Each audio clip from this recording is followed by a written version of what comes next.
with us again this week for She Did It web series. Every week I have the pleasure of introducing you to an amazing entrepreneur, female entrepreneur, let's be specific. And I'm very excited to present to you Linda Babulic. C'est comme en français, Babulic. Babulic. Okay. Yes, so thank you so much, Linda, for being with us. Well, thank you for having me. Yes, tell us who you are. What I am, who I did, well, I brought a copy of my book. Yes. So this was one of the things I'm known for in Ottawa. I launched my book 3 years ago, Zest Your Life, The Taste of Inner Wisdom. So that made me a author of a #1 best-selling book on Amazon, endorsed by Dr. Joe Vitale of The Secret.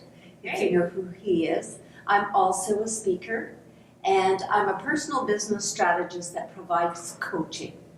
And I call myself a personal business strategist as opposed to a coach, because in my mind, if you think of baseball, a coach will show you how to throw the ball, catch the ball, and run the bases. Yeah. And what I do is I stand back and I say, we're playing New York or we're playing Toronto. Different game. So it all depends where you want to go. So where do you want to be in 10 years? Can we make that happen in 5, in 3? Or can we do like a client after working together for only 4 months, she doubled her business. So that's what I look for. Those kinds of rapid results that are going to move people to where they want to go faster than they ever thought possible. That's awesome. Love that. We'll talk a little bit more about that later, but tell us, how did you know that you needed to be an entrepreneur? How did you come about? How did this come about? I didn't know. I still don't know if I need to be an entrepreneur. How did you get started? I didn't jump into it. Okay. I slid into it sideways. Okay. Because I was working contracts for the government. Okay. And I've started to work more and more contracts, and that meant I had to have, for certain contracts, I had to have a company. So I established my company. So I didn't know and never thought of myself as an entrepreneur. Interesting. Because I was just working contract work. Yeah. Which to my mind is different than an entrepreneur. I think of entrepreneurs as people who take a chance. Yes. I didn't. I always had a plan. I always knew where I was going. I knew what my next 10 steps were going to be. So I never thought of myself as an entrepreneur. So I'm not sure I even fit the description. But now you are one. Okay, yeah. Okay. Yes. As soon as you register a business, you become an entrepreneur. Correct? Okay. There you go. So how long ago did you do that? Oh my goodness. Probably 25 years ago. Wow. That's amazing. So And it's evolved and Yeah. changed since then, of course. That's right. But it's still, basically I have a line of, well, I have Zest Your Life, but I also have Zest Your Business, which Okay. is a line of courses and training programs that I use with my corporate clients. That's right. Wow. So in these 25 years that you've been an entrepreneur, sort of. So what would you say are some of the best lessons that you've encountered from these 25 years? Well, I learned a very interesting lesson from the Right Honorable Kim Campbell. So I had an opportunity to work with her when she was at the Department of Justice. She was the Minister of Justice. And she wanted to put on a conference across Canada, and I did the logistics for it. And she was great. She got moved into Department of National Defense before we could have the conference. Okay. But what struck me the most about her was she sat in the lobby at the Department of Justice and she played the keyboard and everybody sang Christmas carols, and she was just so authentic and real. And then the night of the election when she lost, the first thing she said, she leaned into the mic and she said, "I'm really glad I didn't sell my Honda." Oh! It was so her. It was just that to always keep that humbleness, to That's keep right. that authenticity. Yeah, absolutely. Wow, that's exciting. So that was a really interesting moment, and I've worked with people from all walks of life. I had a contract working with the Correctional Service of Canada. Yeah.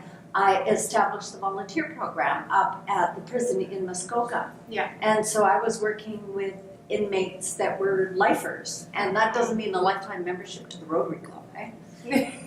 And they're not going to be in there for life for the most part. Yeah. But you can see them, federal inmates going into federal institutions, 60 or 70% of them can't read.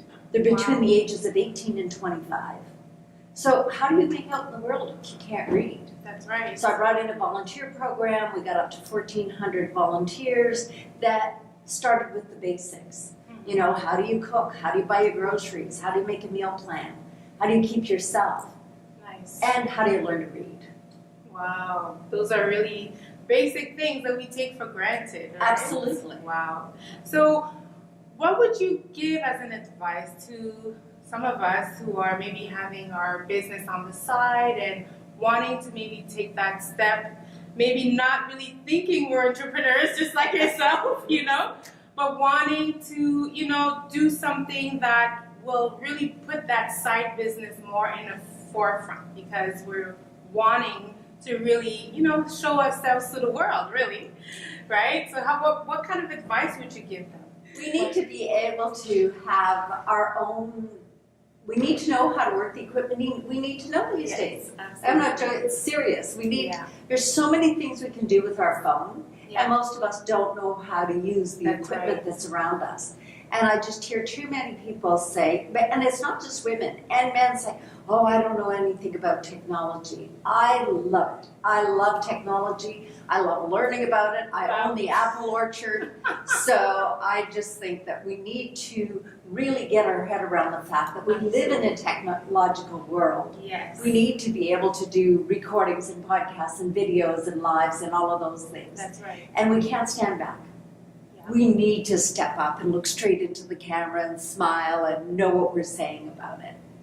So that's a very practical, technical side. The other side of it is we really need to know our own values. What's important to us? Yes. We need to know why we're doing this.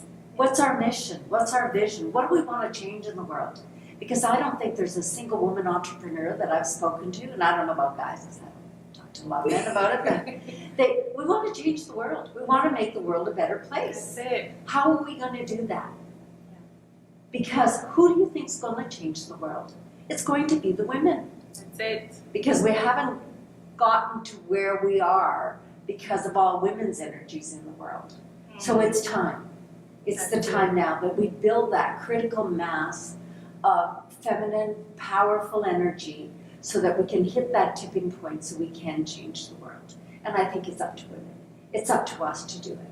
And we are accumulating that critical mass where more and more women are linking arms and saying, I'll help you. What do you need? How do I help you make this a success? You know, and you say to me, how can you help me?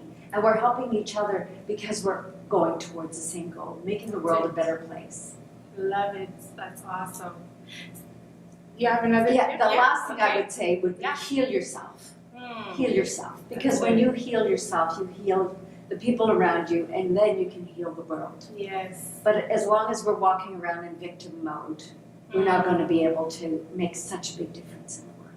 That is so true. Heal your heart, open it up for love, and then move on with the rest. Love that. Heal your heart, open it up for love, and move on with. I love it. Love it. You got that? Good. So I heard you talk earlier about partnerships. So telling your clients, you know, who they can partner with and things like that in order to move ahead in their business. Have you had that opportunity as well? Have you done that for yourself as well? Absolutely. So I work with several different coaches depending on what it is that I'm working on. So right now I'm working with a writing coach. So she's helping me with my stronger networking introduction so that you become unforgettable. You're not just another handshake. And I'm also working on my copy. So I write my blog, she helps, she edits them up a little bit. She keeps me light because I tend to be very serious. And so I'm working with her. And I've also worked with other coaches that help me to do different facets of my job and to get it done. I worked with an editor that helped me with my book. And I did workshops to prove and validate the material. So every woman that's ever been in one of my workshops has helped me out. Every client I have helps me because I learn more from them.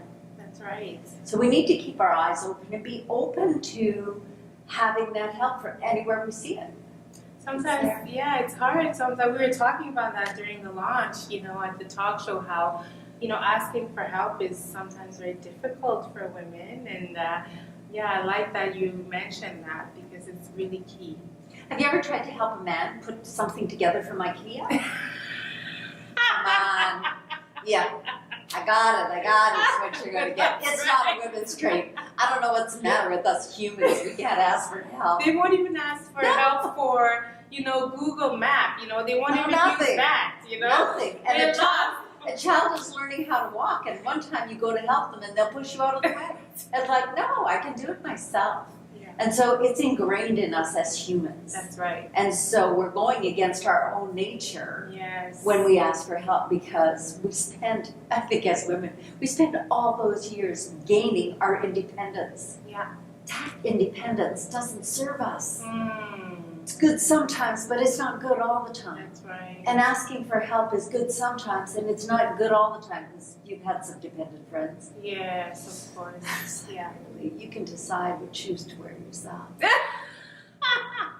And besides, they survey everybody they know, and they don't take anybody's advice. That's right. Yep. So it's good for us to ask for help. It's also good for us to be selective about, and be specific. What do we want, and how long is the commitment going to be? That's right. That we need help with. Absolutely. So would you say that having, these different partnerships and also just people helping us contributes to our success? Would you say that? Or what's your definition of success? Well, we certainly couldn't go it alone. Yeah. And the S in Zest is for success. Yes. Define it any way you want to. Yeah. Because success one day is not the same as success the next day.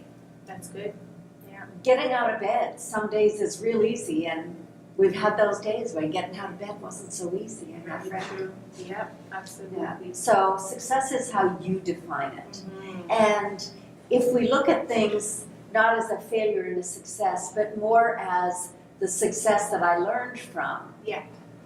You look in hindsight and you think, oh, I'm so glad that didn't happen. I'm glad that didn't come through like that. So that's a success. That's so true. For sure. So failures become successes when you look at it the right way. Yeah, for sure. Yeah, I love that. So what is your definition of success now in 2018?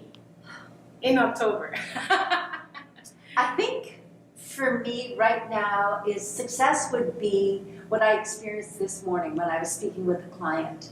And we were doing her strategic plan, and we use a mind mapping process for it. She went, wow, I feel like I got so much done.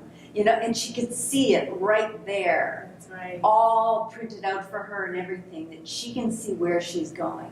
To me, wow, that was a successful day. That's amazing. And then I'm here with you having an interview, and then I have another event tonight. So nice. It's really, to me, that's a very successful day.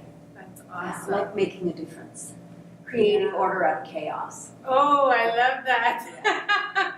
So really, that's what Zest is about, absolutely, right? Yeah. So it's really about that, creating order out of the chaos that we can make our lives. Sometimes things can be chaotic in life, so. Well, if you picture the orange, Yes. the orange with the skin, it holds all the pieces in together. True. And all those pieces are all the segments of our life, our family, our children, our relationships, Yes. our dreams, our desires, they're all in there. That's Just right. need to get to the juice. Juice! Juice out of those things. That's right, the juice. That's what it's about.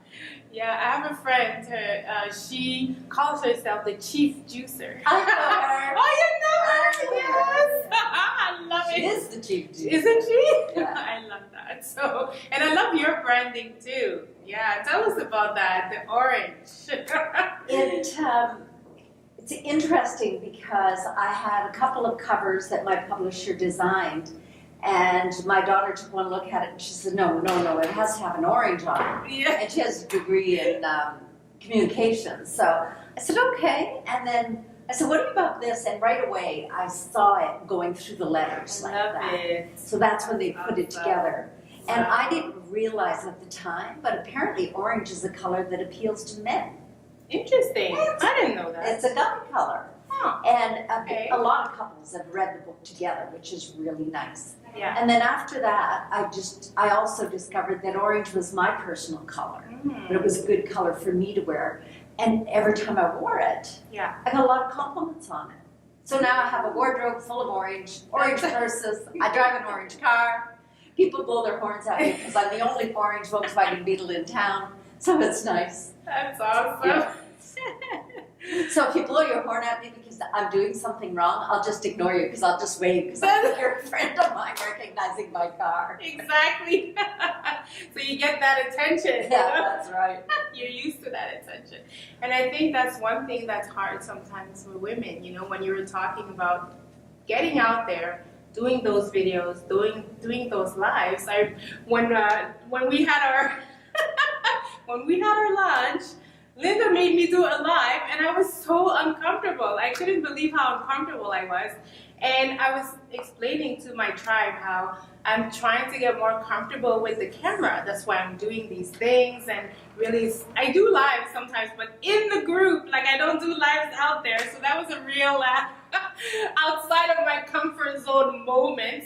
So I thank you for that. Did you see all the comments? People loved it. They did. People loved it. Pile of views, everybody loved it. Oh, that's great to know. I didn't look back, but I will. So I love that. I love the fact that you do that. And I think many of us need to do that. We need to get out there. We need to be comfortable being out there, and getting our juice out. For sure. I think of it like the first time I bought a pair of shoes and I paid $100 for the shoes. Okay. I was with my sister and I said, "Are you nuts? $50 for each shoe. I usually pay $50 for the whole pair." Yes. But you know what? After that, it was easy. I just needed my first $100 pair, and then I was just fine. Wow. Yep. Then I just got used to it. It was okay. Mm. I deserve to have those nice shoes, and I'll tell you, they're way more comfortable. That's I never right. had to break them in. They were great. Wow. So it's that once you do it once, you get Yeah. used to it, and then you get better at it every time. And if you don't do it again. That's it. Do it a couple of times, and if it's not going to work for you, video doesn't work for everybody. Yeah. But you can be out there and do a slideshow with just the slides and your voiceover. True. That's a good idea. Lots of different ways if you're concerned about your face being on the screen. That's right. So let's go back to talking about money. You mentioned this. You mentioned this story about shoes, and during the launch talk show, we talked about some women raised the question about money and how for women it's really hard, to really even just talk about money or even ask, for the client to pay, what you think, your services are worth. And, there's always this kind of uncomfortableness that comes with that. So I don't know if you have some advice or anything you can speak on about women and money. And I think it really goes to the root of our own confidence. Yeah. Because if you're confident in yourself and you know you're offering a product that is worth that, Yeah. it's not worth my time. Now, luckily, I'm in a position, because I've been doing this for many years, and I'm in a position where I don't have to take a client that I don't like. Yes. And I don't have to take somebody for a smaller amount. If I reduce what I charge you, I will reduce what I give you. That's it. So I don't want to do that. I know what I'm worth. I know the difference I'm making in people's lives. So you need to have that confidence in yourself. That's good. And I love what Lisa Larder says about it, She's done several videos on it. And it's really important, to be able to know what your value is and to put it out there. Yeah. And I know it's working. And if people can't afford me or they think they can't afford me, then that's not the client I need to be working with. That's not my target market. That's it. Yeah, we talked about that as well, definitely. It's all about your ideal client and what it is that, you believe that they can afford too, right, in a sense? And I'm not there to judge what they can afford or not afford, because Okay. they may say, I can't afford a coach, but they go out and buy a $200 pair of shoes. Right. That's So true. it's all a matter of choices. If it's really important to you, you will make this happen. That's right. It will move ahead. And that's a challenge with hiring a coach, there's no guarantees. Yeah. You don't know, whether you're going to get to the results you want to get to. So I'm very clear about what it is we're going to be doing together and what we're not going to be doing together. That's So it's really key. really important to choose whoever you're working with carefully if you're paying for them. But don't be shy about charging your own fee. So how about somebody who's just starting out, who doesn't have that baggage of experience to be able to know exactly, how to navigate that? What would you say to them? Then you test it. Okay.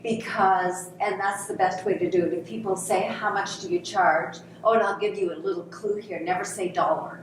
Okay. So if you charge $3,997, period. It's $3,997. Yeah. You don't say dollars. Apparently it does something to them psychologically to hear Yes. dollar sign.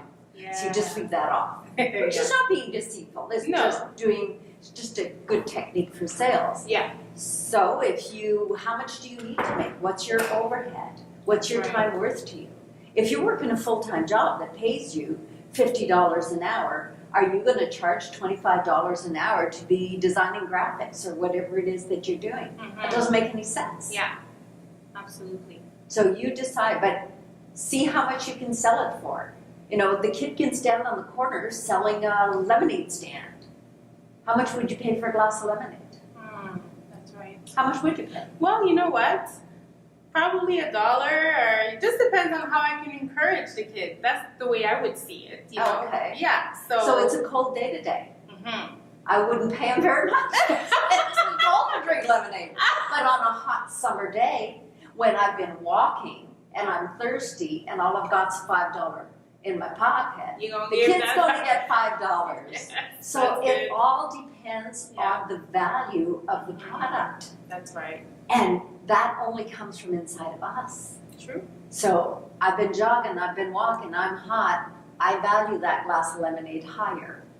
Very true. And on a day where I don't need that, I don't want that, I can walk right by and not buy it at all. Yeah. I love it. I could sit there and listen to you all day, really. Love it. So any final thoughts? Maybe you can, give us some final thoughts and then how we can find you and how we can get the book and all of that. Okay. The book is available on Amazon and you can also get it on Chapters, both as the soft copies. You can also order the hard copy from Amazon. I don't know if you can still get it through Chapters to get the paper copy, but you can get it in Kobo or you can get it in Kindle. You can reach me at linda@lindababulic.com. My website is lindababulic.com. It's not very complicated. And Babulic is better in French. B-A-B-U-L-I-C, Babulic. So, and what would I want to leave you with? As women, we really, really need to love ourselves. And men too. I think that's what we need to do. If all we accomplish between now and the end of the year is to truly love ourselves, if that's all we ever do, then everything else can build on that. So when you love yourself enough to treat yourself with respect and with love and with caring, everybody else is going to treat you the same way. That's right. Because you're giving them permission. However they treat you, you gave them permission to do that.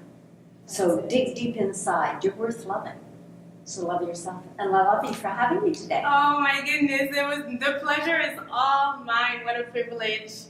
And we love you and she did it. And we want to have more of you. All right. So definitely. Thank you everyone for tuning in. I know you loved everything that Linda's about, just like me. So just make sure you keep abreast with all our upcoming events. SheDidIt.ca, and also you can sign up for our newsletter to get updates on the next steps. All right, so take care. Thank you. Bye.